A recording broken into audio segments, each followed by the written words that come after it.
माननीय अध्यक्ष महोदय, माननीय अतिथि महोदय, आदरणीय प्रधानाचार्य जी, आदरणीय गुरुजन और गांव से पधारे हुए समस्त भाइयों और बहन, आप सभी को स्वतंत्रता दिवस की हार्दिक बधाई। आज इस स्वतंत्रता दिवस के पावन अवसर पर मैं अपने विचार व्यक्त करना चाहूंगी। आज भारत में कुछ लोग ऐसे भी हैं जो एक तरफ तो खुद को भारतवासी बताते हैं और दूसरी तरफ उसी भारत को तोड़ने में लगे हुए हैं। अरे आतंकवाद घुसपैठी और दीमक का काम कर रहे हैं जनाब, जो लकड़ी को धीरे धीरे खोखला कर देता है।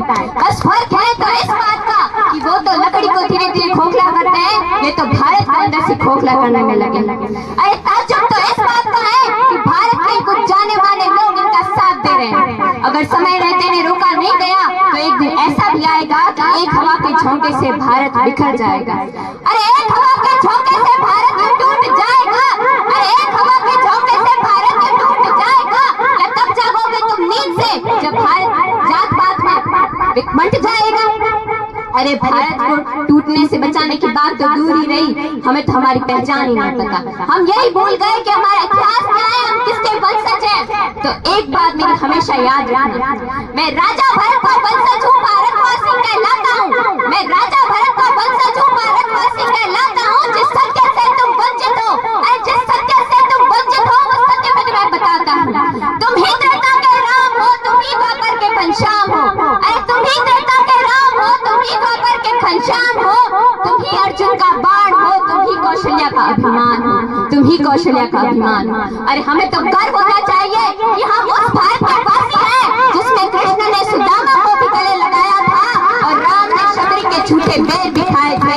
अरे जिस भारत में एक नारी के चीरहरण के प्रयास मात्र से महाभारत जैसा विशाल युद्ध छिड़ गया था, उस भारत में रहकर तुमने यत्र नार्यस्तु पूज्यते मनते तत्पर देवता का अर्थ नहीं समझा और उसे जीवन में नहीं उतारा, तो समझ लो तुमने कुछ नहीं किया। अरे श्री राम की तो क्या बात करो, हम तो उन स्वतंत्रता सेनानियों को तक भूल गए जो हंसते हंसते फांसी पर चढ़ गए थे। आज भारत इस अवस्था में पहुंच चुका है जहाँ नेता और अभिनेता को तो हर कोई याद रखता है, लेकिन सीमा पर खड़ा हुआ जवान, अरे सीमा पर खड़ा हुआ जवान जो दिन रात भारत की सुरक्षा के लिए तैनात रहता है, उसे कोई याद नहीं रखता। अरे तुम भूल गए त्रेता के राम को भी, तुम भूल गए द्वापर के घनश्याम को भी। अरे तुम भूल गए त्रेता के राम को भी, तुम भूल गए द्वापर के घनश्याम को भी। तुम भूल गए उन स्वतंत्रता सेनानियों को भी, तुम भूल गए बॉर्डर पर खड़े उन जवानों को भी, तुम भूल गए उन बॉर्डर पर खड़े जवानों को भी। तुम्हें याद रहे वो पाश्चात्य संस्कृति जो भारत में कभी थी नहीं। आज कुछ लोग पाश्चात्य संस्कृति को अपनाने का अर्थ आधुनिकता बताते हैं। अरे जिस आधुनिकता के कारण हमसे हमारी संस्कृत भाषा छीन ली गई, हमसे हमारा पहनावा छीन लिया गया, हमसे हमारी मीठी बोलियां छीन ली गई, उस आधुनिकता का क्या फायदा? अरे उस आधुनिकता का क्या फायदा जिससे आज के युवा हमारे भारत का सम्मान करने से कतराते हैं। उनके मन की महसूस होती है भारत का सम्मान करने में, और हम अपेक्षा करते हैं कि संपूर्ण विश्व भारत का सम्मान करेगा। अरे वास्तव में चाहते हो संपूर्ण विश्व भारत का सम्मान करे, पहले शुरुआत खुद से करो, क्योंकि हर परिवर्तन की शुरुआत खुद से की जाती है।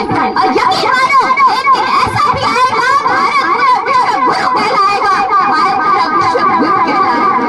अरे अगर परिवर्तन करना चाहते हो तो आज इस मंच से मेरे साथ एक शपथ लीजिए कि जब तक जीवित हो, अरे जब तक जीवित हो भारत का सम्मान करूंगा, भारत के राष्ट्रीय गान का सम्मान करूंगा, और यदि जरूरत पड़ी इसलिए मर मिटेगी तो अपने कदम पीछे नहीं हटाऊंगा। अंत में मैं बस यही कहना चाहूंगी कि एक वचन दिया है मैंने मेरी भारत माँ को, एक वचन दिया है मैंने मेरी भारत माँ को कि तेरे शीश कभी न छूने दूंगी, लाज रखूंगी इस माटी की, लाज रखूंगी इस माटी की, तेरे नाम कभी न मिटने दूंगी। जय गुरु का उद्बोधन था बालिका पूजा गायकवाड़ से।